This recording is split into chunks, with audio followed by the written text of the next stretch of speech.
How is it going, guys? It's Jake, and we are back with another World of Warships Legends replay. This time we are taking a look at the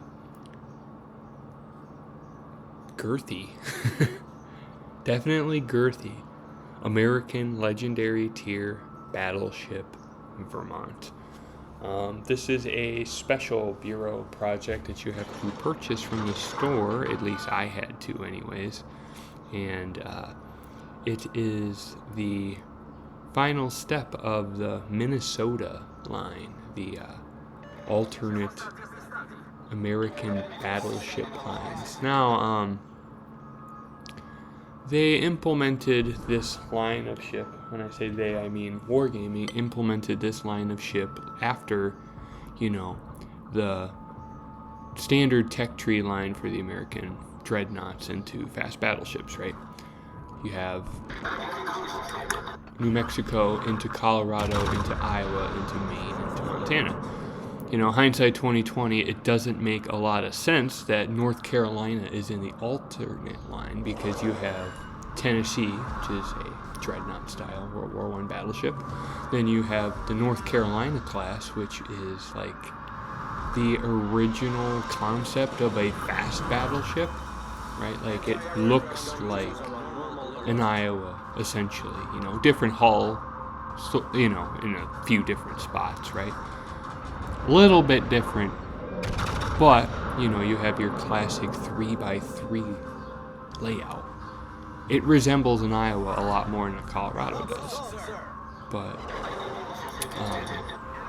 going back in time, you would probably rework that a little bit differently, but, either way, this boat is, much like the dreadnought style of ship, like Kansas and Minnesota.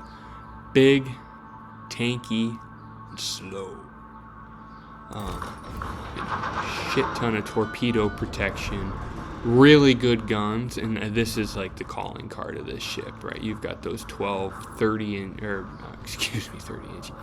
18-inch guns, 457 millimeter guns, and it is quite a broadside.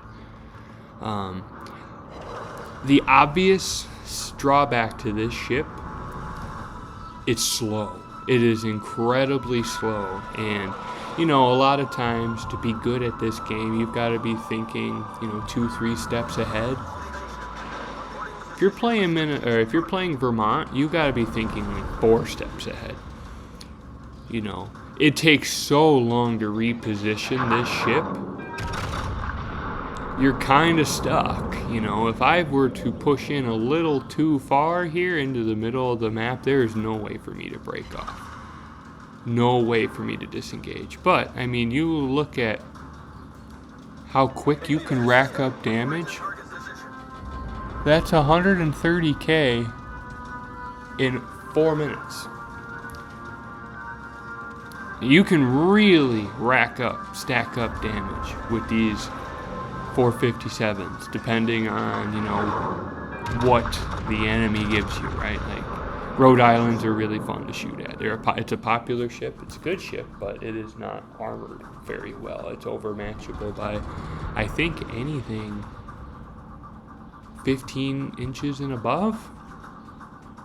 Maybe not 15 inch. Like, I don't know if Berger or like Sevastopol is going to be able to overmatch it, but you don't really see a lot of 15-inch guns at legendary tier. It's typically like Berger has 14-inch guns. The super cruisers have 13-inch guns. Sevastopol has 15-inch guns. I could be missing a couple here or there. Like I think Yoshino has 13-inch guns. I'm not sure. I don't have Yoshino, or 12-inch guns. I don't know. Whatever. Point is, the guns are fantastic at the expense of poor maneuverability, poor speed. You're not able to reposition well, and truth be told, you have to really be mindful of where you're putting your ship, not only to break off, but like in order to be the most effective, right? And another drawback that I find is, I don't like to blame the legendary tier, legendary tier gameplay is so bad, because all tier gameplay is typically really bad. You need spotting with this thing, You can't catch a broadside if your destroyer isn't doing its best to spot for you, right?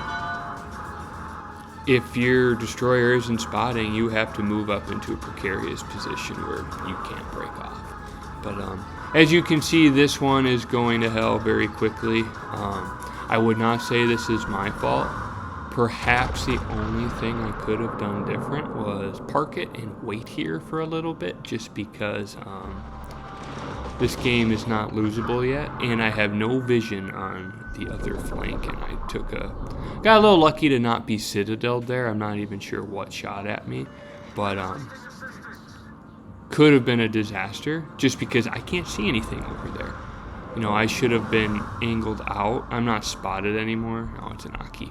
I'm not spotted anymore, so I'm probably just trying to get a broadside look before I turn in, or turn when I turn in. But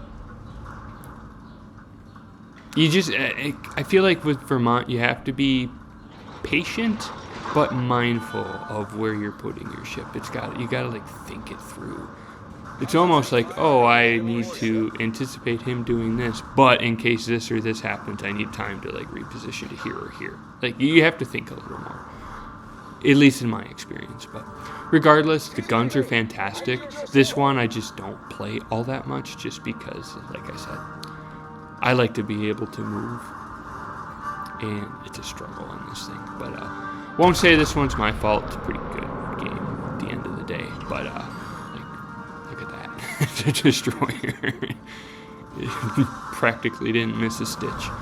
But either way, talk to you guys next time. Nice work.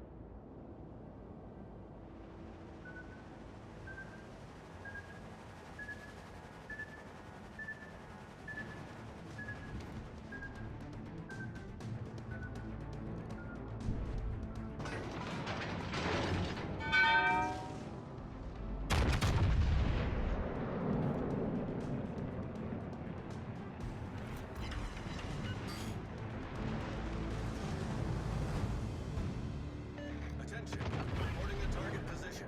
Anti-aircraft gun crews are on full alert.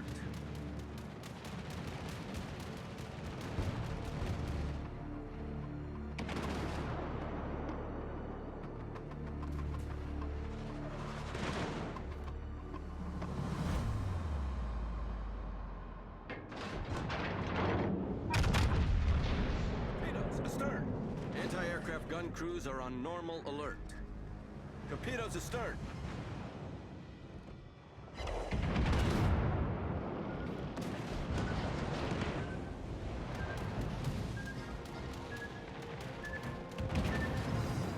Torpedoes to starboard.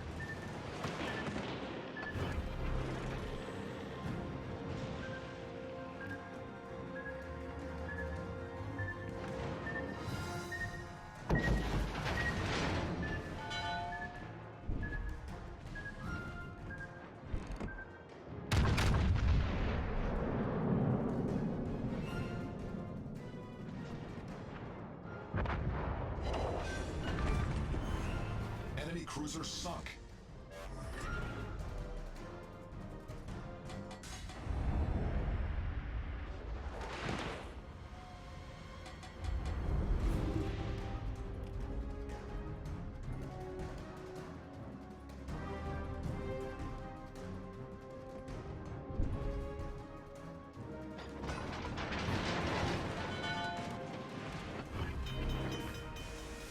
The ship is on fire.